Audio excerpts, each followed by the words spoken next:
Hi everyone, my name is Cecilia Lascialfari, co-founder of AWEXR, creative technologist, aspiring journalist and organizer of a Unite Florence event. In November 2021, I had the opportunity to go to the Santa Clara Convention Center in California and to interview ORI INBAR, the co-founder of AWE, who in May 2020, in the middle of the COVID pandemic, had foreseen and set the dates for the first return in the presence of AWE events, right in November. But how did ORI INBAR know that the event was actually going to take place? Well, on that occasion, ORI INBAR really managed to predict the future. If you thought you saw everything that happened during AWE 2021, maybe you need to listen to this interview too. Come on, come with me. So why did we choose November 22 as the date for AWE USA 2021? I have to say it was a huge gamble. Back in June last year, we had no idea what's going to happen in the world. We knew that we cannot do a live event anytime soon, so we picked a date that is far enough, but not too far, and we were just hoping for the best. And you know, when we announced the event at the end of last year and started promoting it earlier this year, we were still pretty much in a very tough time around the world. But we were hoping that people will trust our ability to actually execute on this and that things will become better in the world. And luckily, it actually happened. I think everyone here is so excited that it actually is taking place right now. Even the borders opened just one day before AWE started, which is just an incredible luck that I think we all had. And yeah, that's what's making everyone so excited to be able to be here, probably for the first time in 2 years in any event. And some people, it's the first flight they took in 2 years, or the first event they went to. So really excited they picked AWE as that opportunity. Hi, it's a pleasure to interview you. You predicted that by 2020, active users in the AWEXR sector would grow exponentially. Can we say that this prediction has largely come true? So in 2022, in February, right before the pandemic started, and I was starting to work on my keynote for 2020, it felt like the industry is entering the mainstream. Both for VR and AR, it felt like people were reaching numbers of people that are adopting it on enterprise side, on consumer side, at a level that we haven't seen until then.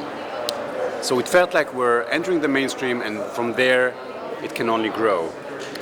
And then the pandemic started, and all of a sudden the demand for both AR and XR, to be able to do things from home, like shop and hang out with other people, or using VR for training and for communicating with other people remotely, that became a huge necessity for everyone.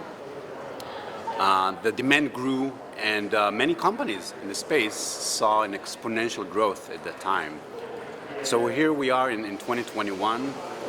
The life is starting to come back to normal, but it's really not normal, because now that we have all experienced the ability to interact and collaborate remotely and to do things remotely using AR or VR, I think we're not going back, and we'll continue to use it, but it will be kind of a mix of things that we do online, remotely, with XR, and in person, like we're doing here at AWE, which in many ways cannot be replaced.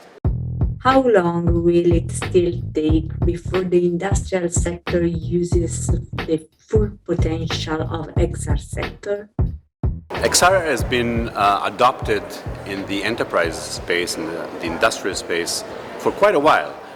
It started, in like small pilots, small proof of concepts, as early as 2010 to 2015.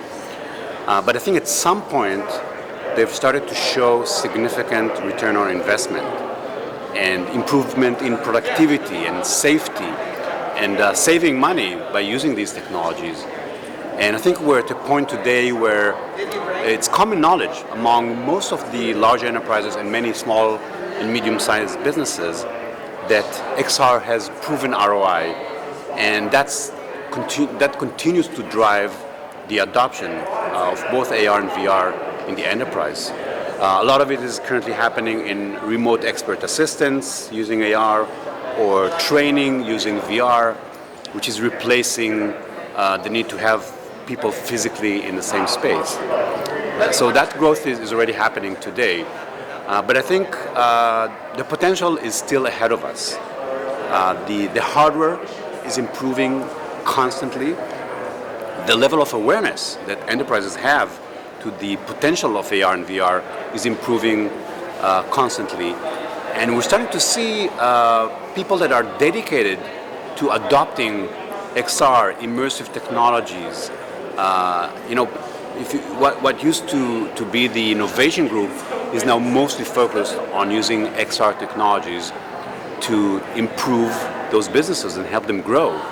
It's kind of going back to our mantra for this year, which is to thrive in the power of XR, which is, I think, what every business in the world should look at if they haven't done it yet.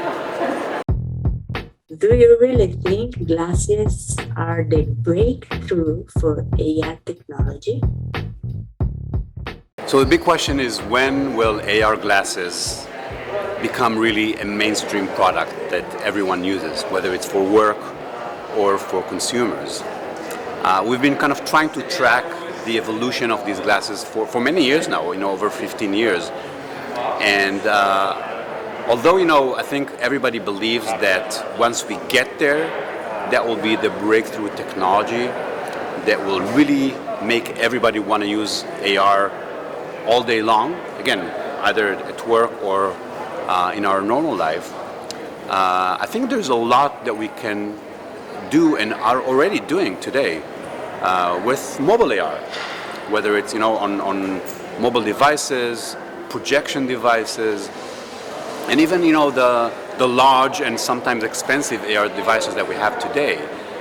There's so much we can do today in terms of learning the user interface, developing content, creating awareness among the people that need these technologies. They can do a lot of these things even today on mobile devices.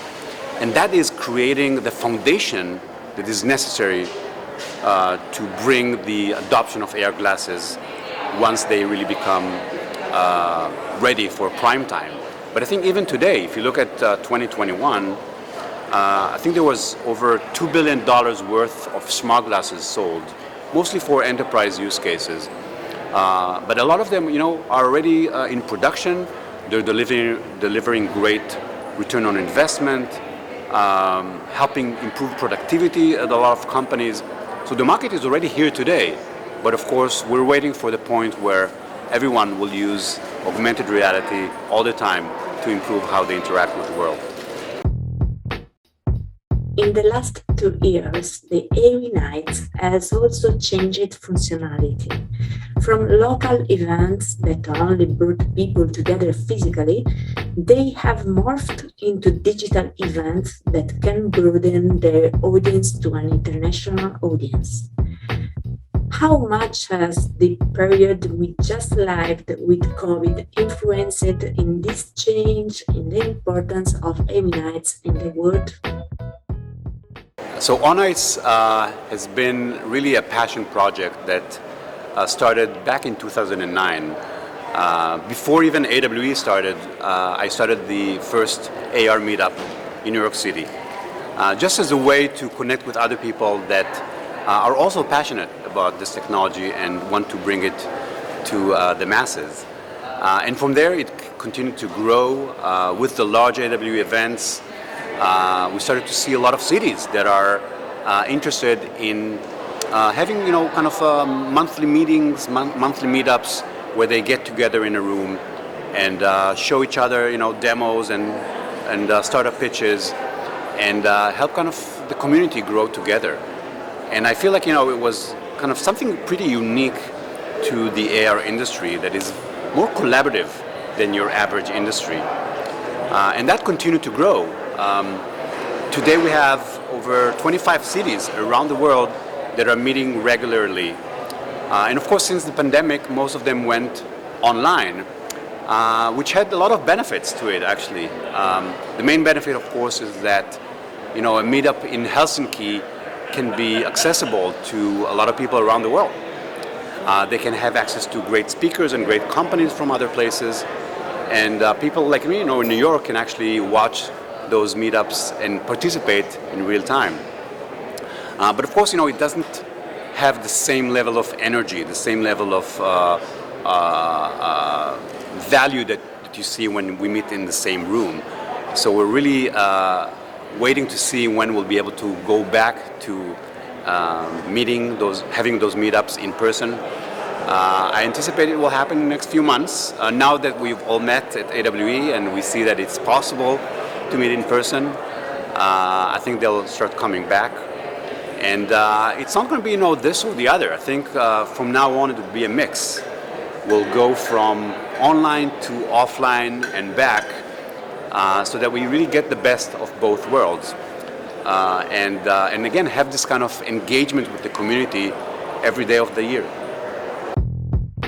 When will be AWE 2022? Can you also tell us the date of AWE Asia, and when will AWE return to Europe?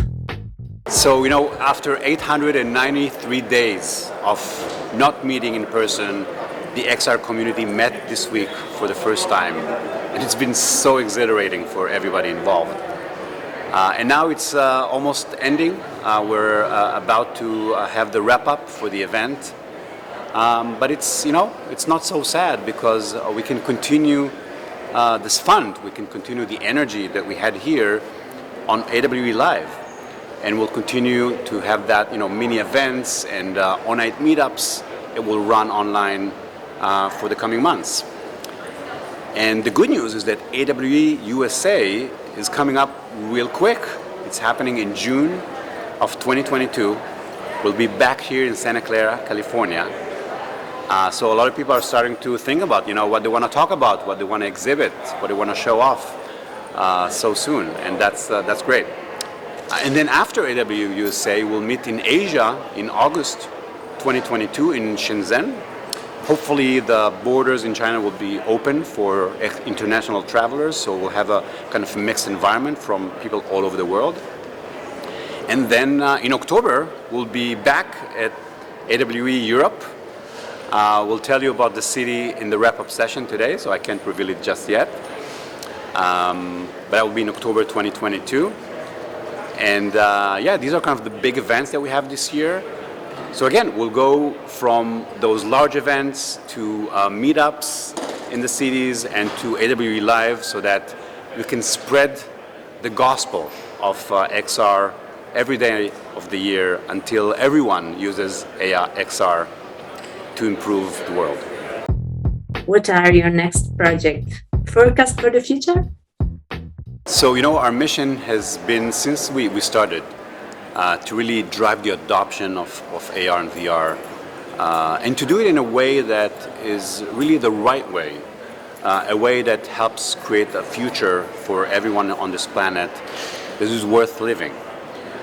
So in addition to kind of organizing these events, helping startups come on stage and pitch and connect with investors, help solution providers connect with buyers, corporate buyers that need those solutions. Help brands connect with creators and developers. Our job is also to help them find kind of the right path towards that future that we're all striving for. So we will continue with our mission.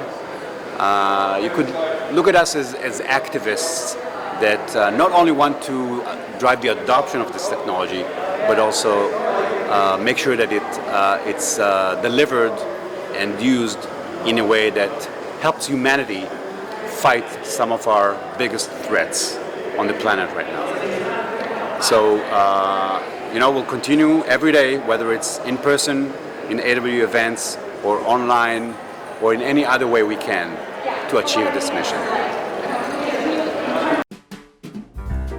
I want to wish Merry Christmas holidays and a Happy New Year. I'm grateful to be part of this world of technologies, and I look forward to following all of you to know what will happen in the future. Merry Christmas and a Happy New Year from me, Cecilia Lascialfari, from AWEXR.com, from Florence, and from all over Italy. I'll wait for you here in Florence. See you soon in 2022. Bye bye. Ciao ciao.